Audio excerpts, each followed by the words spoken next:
अस्सलाम वालेकुम ګرانو پښتنو نن د دې ویډیو د کتل نه پس به تاسو بالکل د دې خبرې قابل شئ چې تاسو یو اخبار ولولئ، یعنی تاسو به د انګلیش د اخبار په لوستلو باندې پوه شئ، او بل به تاسو د دې قابل شئ چې تاسو د میډیا د لارې کوم نیوز ګورئ، د سوشل میډیا د لارې کوم نیوز ګورئ په انګلیش کې، تاسو به بالکل په هغې باندې په خپله مورنۍ ژبه پښتو کې پوهیږئ، یعنی تاسو به د انګلیش اخبار لوستلی شئ، د هغې په معنا به پوهیږئ، او تاسو به د میډیا د لارې چې کوم نیوز ګورئ، کوم خبرونه ګورئ، تاسو به بالکل د هغې په معنا د هغې په مطلب باندې پوهیږئ. ګرانو کتونکو نن په دې ویډیو کې موږ د یو داسې اهم او د یو داسې امپورټنټ ټینس په باره کې زده کوو د کومې استعمال چې تقریبا 80% یعنی 80% په یو اخبار کې شوی وي. د دغه ټینس سنټنسز تقریبا 80% به یو اخبار کې شامل وي، او دغسې تاسو چې د میډیا د لارې کوم نیوز ګورئ تقریبا 80% د دغه ټینس سنټنسز هم د میډیا د لارې چې کوم نیوز وي په هغې کې شامل وي. ګرانو کتونکو نن به موږ په دې ویډیو کې د پریزنټ کنټینیوس ټینس په باره کې زده کوو، کومه چې ډېر زیات امپورټنټ دی د یو اخبار کتلو دپاره او په هغې د ځان پوهه کولو دپاره، او کومه چې ډېر زیات امپورټنټ دی د میډیا د لارې د نیوز کتلو دپاره. نو بس د دغه کبله نننۍ ویډیو ستاسو دپاره لږه نه او ډېره زیاته امپورټنټ ده، ډېره زیاته کروشل ده. ګرانو کتونکو وخت ضایع کول نه غواړو، بس راځئ چې سیده سیده لاړ شو او پریزنټ کنټینیوس ټینس زده کړو. سو لیټس سټارټ د لیسن.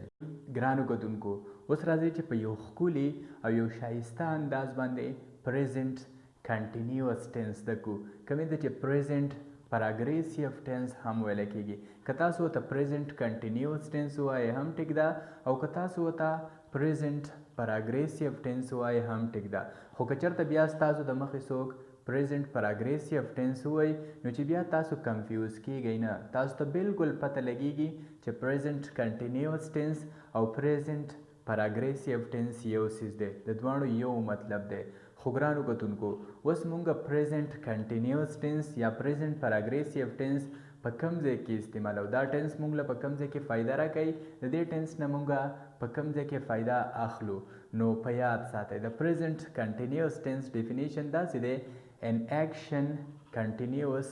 and present. څه مطلب دی an action continuous and present؟ مطلب دا دی چې یو کار چې هغه په پریزنټ ټایم کې په پریزنټ وخت کې جاری وي، د هغې دپاره مونږ پریزنټ کنټینیوس ټینس یا پریزنټ پراګریسیو ټینس استعمالو. او بل ډیفینیشن یې داسې دی: an action that happening right now. an action that happening right now مطلب همدغه دی چې یو کار چې هغه هم په دې ساعت باندې کیږي، رایټ ناو په دې ساعت په دې وخت باندې کیږي، نو د هغې دپاره بیا مونږ هم پریزنټ پراګریسیو ټینس یا پریزنټ کنټینیوس ټینس استعمالو. لکه څنګه چې مونږ په پښتو کې وایو هغه روټۍ خوري، یعنی تاسو ته یو څوک رینګ وکړي، یو څوک درته کال وکړي چې یلکه هغه ورور دې څه شو یا هغه پلار دې څه شو، هغه ملګری دې څه شو، هغه خو کال هم نه اټینډ کوي او ډېر زیات لیټ شو، مونږ یې په انتظار مړه کړو، او ته ورته وایې چې یاره په کټ کې ناست دی، روټۍ په لاس کې ده او هغه روټۍ خوري، یعنی روټۍ دا کار چې کومه دی په دې ټایم باندې جاری دی، روټۍ خوري. هغوی کرکټ کوي، په ګراونډ کې دی، بیټ ورسره په لاس کې دی او کرکټ یې لګولی دی، هغوی کرکټ کوي. مونږ مونځ کوو، مونږ په جومات کې په مسجد کې په مونځ باندې ولاړ یو، مونږ مونځ کوو. هغه میچ ګوري، یعنی په کمره کې ناست دی یا په یو ریسټورنټ کې ناست دی، ټي وي یا موبایل یې آن کړی دی او هغه میچ ګوري. د میچ په ځای باندې تاسو فلم هم ویلی شئ، هغه فلم ګوري. زه خبرې کوم، یعنی زه لګیا یم اوس خبرې کوم یا زه کلاس اخلم، نو هغه کارونه چې هغه په پریزنټ ټایم کې په دې وخت باندې جاری وي، نو د هغې لپاره مونږ پریزنټ کنټینیوس ټینس استعمالو. ګرانو کتونکو اوس به داسې قسم له سنټنسز یعنی داسې قسم له جملې مونږ په ویلو کې څنګه وایو، یعنی که چېرته مونږ له په ویلو کې د داسې قسم له جملو ضرورت راشي نو بیا به داسې قسم له سنټنسز داسې قسم له جملې مونږ وایو څنګه. خو که چېرته مونږ یو پیپر ته ناست یو ایسې لیکو او مونږ له یې راکړي داسې قسم له سنټنسز چې دا انګلیش ته ټرانسلیټ کړو، نو بیا به داسې قسم له سنټنسز مونږ انګلیش ته ټرانسلیټ کوو څنګه، یا به داسې قسم له سنټنسز مونږ لیکو څنګه. نو ګرانو کتونکو راځئ چې په یو ښکلي انداز سره دغه طریقه هم زده کړو، هم د ویلو هم د لیکلو. فار ایگزامپل زما سه یو سنټنس دی او سنټنس داسې دی احمد سکول ته روان دی، یعنې د احمد بیگ په غاړه دی، په روډ باندې یا په لاره باندې سکول ته روان دی، کومه چې د پریزنټ کنټینیوس ټینس پازیټیو سنټنس دی. ګرانو کتونکو دا سنټنس چې مونږ انګلیش ته ټرانسلیټ کوو نو د دې لپاره یو شارټ غوندې سټرکچر دی، د دې لپاره یو شارټ غوندې فارموله ده. یوازې د دې لپاره نه، د هر پازیټیو سنټنسز کومه چې د پریزنټ کنټینیوس ټینس سره تعلق ساتي هغه ټول مونږ د دې سټرکچر په ذریعه د دې سټرکچر په مدد سره انتهایی په اسانه انګلیش ته ټرانسلیټ کولی شو. سټرکچر داسې دی د ټولو نه اول سبجیکټ به لګېږي. سبجیکټ هغه چاته ویلی کېږي څوک چې په سنټنس کې، څوک چې په جمله کې کار کوي. همیشه دپاره چې تاسو کله په یو سنټنس کې په یو جمله کې سبجیکټ پیدا کوئ نو صرف او صرف د ځان نه به تپوس وکړئ چې په دې جمله کې کار څوک کوي. لکه زموږ سره چې دا سنټنس دی احمد سکول ته روان دی، نو موږ به د پښتو دا سنټنس یو ځل د ځان سره ووایو چې احمد سکول ته روان دی، بیا به ووایو چې څوک سکول ته روان دی، موږ ته به جواب میلاو شي احمد. نو بس بالکل احمد زموږ سره سبجیکټ دی. نو په جمله کې چې څوک کار کوي هغه کس ته، هغه چاته ویلی کېږي سبجیکټ. نو کله چې موږ د پریزنټ کنټینیوس ټینس جملې انګلیش ته ټرانسلیټ کوو نو د ټول نه اول به سبجیکټ لګېږي. په دویم نمبر ایز ایم آر او په دریم نمبر د ورب فرست فارم پلس آئی این جی، یعنی د ورب فرست فارم به لګو او د هغې سره آئی این جی لګو او په اخره کې به بس ابجیکټ لګو او فول سټاپ او بیا به زموږ سنټنس کمپلیټ کیږي. خو ګرانو کتونکو اوس خبره دا ده چې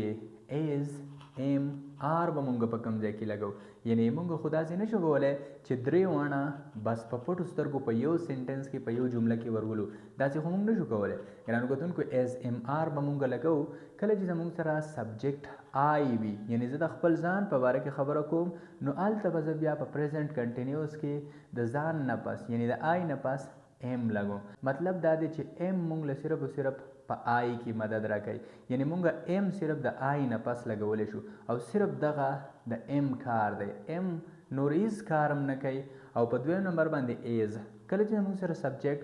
هی شي ایټ یا سینګولر ناون وي نو هلته به مونږ بیا ایز لګو. د سینګولر ناون نه مراد دا دی یو سینګولر نوم، لکه څنګه چې مونږ احمد یاد کو دغسې د بل یو الک یا د یو جینۍ نوم یا د یو سیز نوم، نو د هغې دپاره بیا مونږ ایز لګو. او په دریم نمبر باندې آر، یعنی کله چې زموږ سبجیکټ یو وي، وی وي، دی وي یا یو پلورل ناون وي، یعنی پلورل ډېر نومونه وي، نو د هغوی نه پس بیا مونږ په پریزنټ کنټینیوس ټینس کې آر لګو. ګران کتونکو دا سنټنس چې زه انګلیش ته ټرانسلیټ کوم احمد سکول ته روان دی، نو د ټول ناول کارکوونکی احمد، یعنی په جمله کې چې څوک کار کوي. او په دویم نمبر څنګه چې تاسو ته ما وویل چې کله سبجیکټ هی شي ایټ یا یو سینګولر نوم وي، یو سینګولر ناون وي، نو د هغې نه پس به بیا ایز لګو. نو بالکل احمد زما سه یو سینګولر نوم دی نو زه به دلته ایز ولګوم، احمد ایز. او بیا فارموله وایي د ورب فرست فارم ولګو او د هغه فرست فارم څخه بیا آی این جی ولګو. نو په دې جمله کې څه کار کېږي؟ په دې جمله کې تلل کېږي او تللو ته ویلی کېږي ګو، خو زه به ګو نه لګوم. فارموله وایي چې د ګو سره آی این جی ولګوم، نو زه به ګوینګ ولګوم، احمد ایز ګوینګ. او په اخره کې ابجیکټ یعنی چېرته روان دی، سکول ته روان دی، نو زه به سکول ولګوم. او سنټنس داسې شو احمد از ګوینګ ټو سکول، لکه یو مطلب چې دی احمد سکول ته روان دی، بیګ یې په غاړه دی او سکول ته روان دی. خو ګرانو کتونکو یوازې سکول نه، اوس په دنیا کې چې د څومره هم د زګونو نومونه دي لکه اسلام آباد شو، لاهور شو، امریکا شوه، چاینا شوه، دغسې نور چې کومه کنټریز دي، ګراونډز دي، د څه څیز هم نوم دی، د کوم ځای نوم دی، نو بالکل تاسو سکول لرې کولی شئ او د سکول په ځای باندې تاسو د هغه ځای نوم ور منشن کولی شئ. فار ایگزامپل که زه ووایم چې احمد امریکا ته روان دی نو بس احمد از ګوینګ ټو امریکا. د امریکا په ځای باندې تاسو بالکل چاینا ویلی شئ، تاسو بالکل کراچي ویلی شئ، افغانستان ویلی شئ. او څنګه چې تاسو ته ما وویل چې څومره هم د زګونو نومونه دي بالکل تاسو پکې هغه منشن کولی شئ او بس د جملې مطلب به هغه وي کومه چې تاسو د ځای نوم منشن کړی وي. ګرانو کتونکو خو اوس به نیګیټیو سنټنسز څنګه ټرانسلیټ کوي انګلیش ته، یعنی د پریزنټ کنټینیوس ټینس نیګیټیو سنټنسز به مونږ څنګه ټرانسلیټ کوو. منفي چې کومې ته ویلی کېږي په هغې کې یو کار نه کېږي، لکه څنګه چې مونږ وایو فار ایگزامپل احمد سکول ته نه دی روان، یعنی احمد بل طرف ته روان دی، اسلام آباد ته روان دی، کراچۍ ته روان دی، یا ګراوند ته روان دی، هاسپټل ته روان دی، خو احمد سکول ته نه دی روان. کومې ته چې نیګیټیو سنټنسز ویل کېږي. نو صرف او صرف د نیګیټیو سنټنس د ټرانسلیټ کولو دپاره به مونږ په سټرکچر کې د هیلپینګ ورب نه کوم چې زموږ سره ایز ام آر دی د هغې نه پس به صرف او صرف ناټ ولګوو او باقي هم هغه د پازیټیو سنټنسز سټرکچر دی، هم هغه د پازیټیو سنټنسز فارموله ده. دا سنټنس چې زه انګلیش ته ټرانسلیټ کوم، احمد سکول ته نه دی روان، نو د ټول ناول احمد سبجیکټ او بیا ایز ناٹ، احمد is not او going to school. sentence دا شو احمد is not going to school او مطلب دا شو چې احمد سکول ته نه دی روان. ګرانو کتونکو دا یو خبره په یاد ساتئ، که چېرته تاسو لا په یو سنټنس کې په یو جمله کې is not مخې له درشي نو بالکل د is not په ځای باندې تاسو ویلی شئ isn't، یعنی isn't د is not contraction فارم دی، بالکل تاسو isn't ویلی شئ. خو که چېرته تاسو لا am not مخې له درشي نو تاسو بالکل د ام ناٹ په ځای باندې ویلی شئ ان ناٹ. تاسو به دا بالکل داسې نه وایئ، اینټ به دې ته نه وایئ، د دې صحیح پرونانسیشن دی ان ناٹ. او که چېرته تاسو لا آر ناٹ مخې له درغی نو د آر ناٹ په ځای باندې بالکل تاسو آرنټ ویلی شئ. دا ام ناٹ آر ناٹ د دې اگزامپلز به مونږ اوس په را روانو مثالونو کې ورکو. څنګه چې مونږ د از ناٹ اگزامپل ورکو چې احمد isn't going to school، نو دغسې به د ام ناٹ او د آر ناٹ اگزامپلز هم ورکو. ګرانو کتونکو زه امید لرم چې په دې سنټنس به تاسو پوه شوي یئ. احمد is not going to school، احمد سکول ته نه دی روان. خو اوس به مونږ انټراګریټ سنټنسز څنګه انګلیش ته ټرانسلیټ کوو، یعنی مونږ به د چا نه پوښتنه څنګه کوو، مونږ به د چا نه کوېسچن سوال څنګه کوو. او سنټنس داسې دی فار ایگزامپل آیا احمد سکول ته روان دی، کومه چې مونږ انټراګریټ سنټنسز بدل ویل کېږي او کومه چې مونږ د پوښتنې لپاره د سوال لپاره استعمالو. نو د انټراګریټ سنټنسز هر انټراګریټ سنټنس چې کله تاسو انګلیش ته ټرانسلیټ کوئ نو صرف او صرف د سبجیکټ نه دې غاړې ته به تاسو د سبجیکټ نه ګس سایډ ته به تاسو هیلپینګ ورب راواړوئ ایز ام آر، او باقي په دویم نمبر باندې سبجیکټ پلس د ور فرست فارم آی ان جی په اخر کې ابجیکټ او ساین آف انټروګیشن. خو دا یو خبره به د دې یو خبرې به خیال ساتئ چې ایز ام آر به د سبجیکټ نه دې غاړې ته رااړوئ، خو په سبجیکټ به ډیپینډ کوئ چې دلته اوس تاسو به سبجیکټ ته ګورئ چې دلته ایز لګیږي، آیا سبجیکټ هی شي ایټ یا سینګولر ناون دی ایز ولګوم، آیا سبجیکټ آی دی ایم ولګوم اوله، او که سبجیکټ یو وی دی یا پلورل ناون دی آر ولګوم. نو تاسو به سبجیکټ ته ګورئ او د هغې مطابق به ایز ام آر لګوئ. دا سنټنس چې زه انګلیش ته ټرانسلیټ کوم آیا احمد سکول ته روان دی، نو د ټول ناول ایز، ځکه چې احمد یو سینګولر ناون دی او د سینګولر ناون نه مخکې مونږ ایز لګو. ایز احمد په دویم نمبر سبجیکټ او په دریم نمبر د ور فرست فارم او آی ان جی. ایز احمد ګوینګ او په اخره کې ابجیکټ. نو چېرته روان دی؟ سکول ته روان دی. ایز احمد ګوینګ ټو سکول او مطلب یې دا دی چې آیا احمد سکول ته روان دی او په اخره کې ساین اپ انټروګیشن. ګرانو کتونکو زه امید لرم چې تاسو به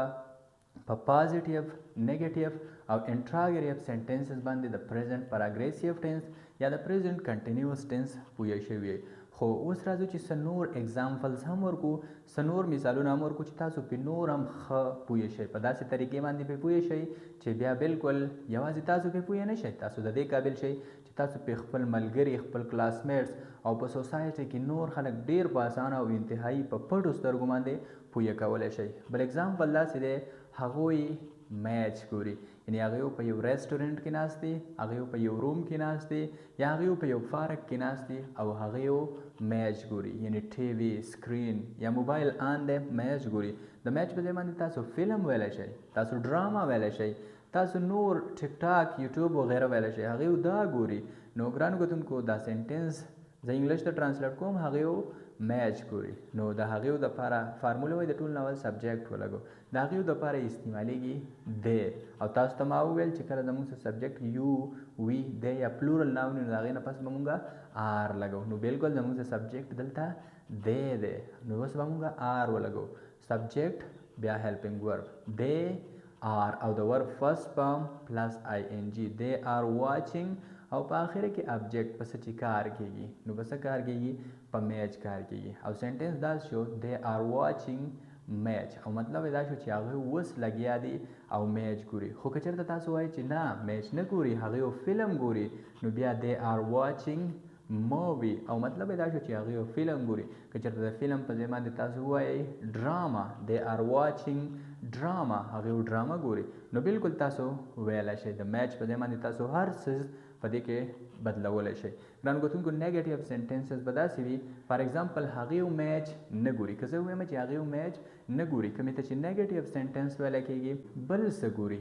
یعنې کیدای شي بل څه کار کوي کرکټ یې لګولی یا موټر سایکل یې چلی یا روټۍ خوري یا اوده وي خو میچ په دې ټایم کې نه ګوري نیګیټیو سینټنس. نو د ټول ناول نو کله چې موږ نیګیټیو سینټنسز انګلیش ته ټرانسلیټ کوو نو صرف او صرف د هیلپینګ ورب نه پس به ناٹ لګو. که هغه ایز وي نو ایزنټ، که هغه آر وي نو آرنټ او که هغه ایم وي نو ان ناٹ. دلته زموږ څه سبجیکټ دی نو موږ به آر ناٹ ولګو. هغې یو میچ نه ګوري د ټول ناول سبجیکټ هغې یو او د هغې دپاره استعمالیږي دی او په دویم نمبر باندې هیلپینګ ورب پلس ناٹ. they are not او د they are not په ځای باندې تاسو بالکل ویلی شئ they aren't او په دریم نمبر د ورب فرست فارم پلس ING او په آخره کې object. نو they are not watching the match او بالکل تاسو داسې ویلی شئ they aren't watching the match او مطلب یې دا دی چې هغې اوس میچ نه ګوري یعنی په پریزنټ ټایم کې دا کار جاری نه دی هغې یو میچ نه ګوري څه بل څه کار کوي. خو ګرانو کتونکو انټراګریف سینټنس به داسې وي آیا هغې یو میچ ګوري یعنی انټراګریف سینټنسز به موږ اوس څنګه انګلیش ته ټرانسلیټ لکه څنګه چې موږ د دې نه مخکې یو سینټنس ټرانسلیټ کړو نو همدغسې د انټراګریف سینټنسز دا جمله موږ انګلیش ته ټرانسلیټ کوو. آیا هغې یو میچ ګوري موږ پوښتنه کوو چې چېرته دی آیا هغې اوس میچ ته ناست دی میچ ګوري. نو د ټول ناول ایز MR سټرکچر وایي چې ته از MR کې یو ولګو نو موږ به اوس دلته سبجیکټ ته وګورو چې سبجیکټ پلورل دی که سینګولر دی او که نه زه د ځان په باره کې خبره کوم د هغې مطابق به موږ هیلپینګ ورب ولګو. نو دلته خو چونکې سبجیکټ هغې یو دی کارکوونکي هغې یو دی د هغې دپاره دی استعمالیږي او دا پلورل دی نو دلته به زه آر ولګوم آر او په دویم نمبر باندې سبجیکټ یعنی څوک چې کار کوي آر دی او بیا د ورب فرست فارم پلس ING آر دی واچینګ او په آخره کې ابجیکټ پس چې کار کېږي او د میچ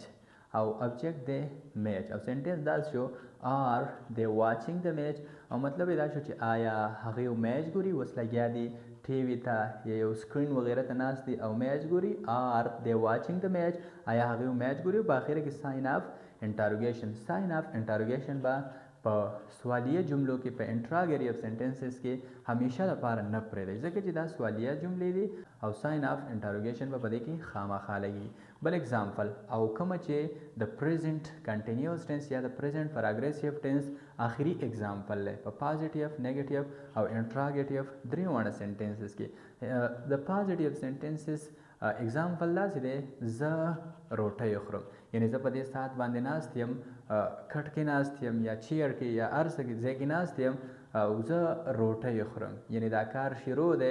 زه روټۍ خورم روټۍ مې په لاس کې ده. نو د ټول ناول فارموله وایي چې ته سبجیکټ ولګو څوک روټۍ خوري زه روټۍ خورم نو زما دپاره په انګلیش کې څه استعمالیږي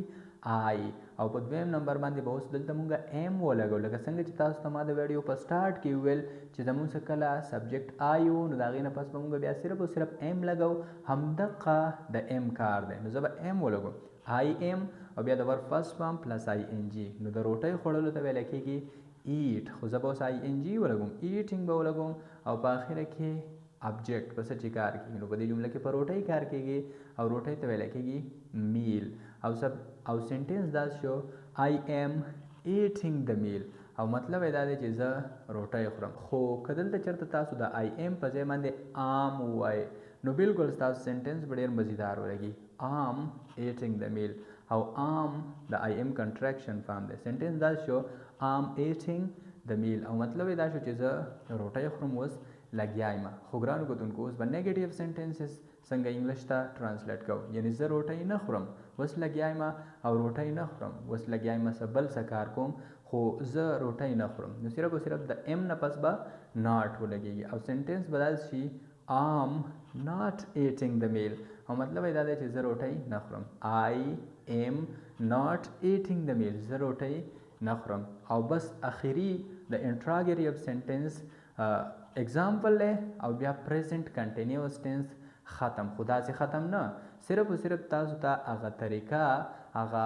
میتھډز زده شو چې پریزنٹ کنټینیوس ټینس دا سیز دی او دا خبرې دي پکې په دې طریقه باندې موږ د پریزنٹ کنټینیوس ټینس جملې انګلیش ته ټرانسلیټ کوو صرف او صرف تاسو هغه طریقه یاد کړه باقي نور په دې باندې تاسو بالکل په کروڑونو سنټنسز جوړولی شئ دا تاسو په ټوله زندګۍ کې په هر سچویشن په هر وخت کې استعمالولی شئ نو ختم نه شو صرف تاسو ته طریقه زده شوه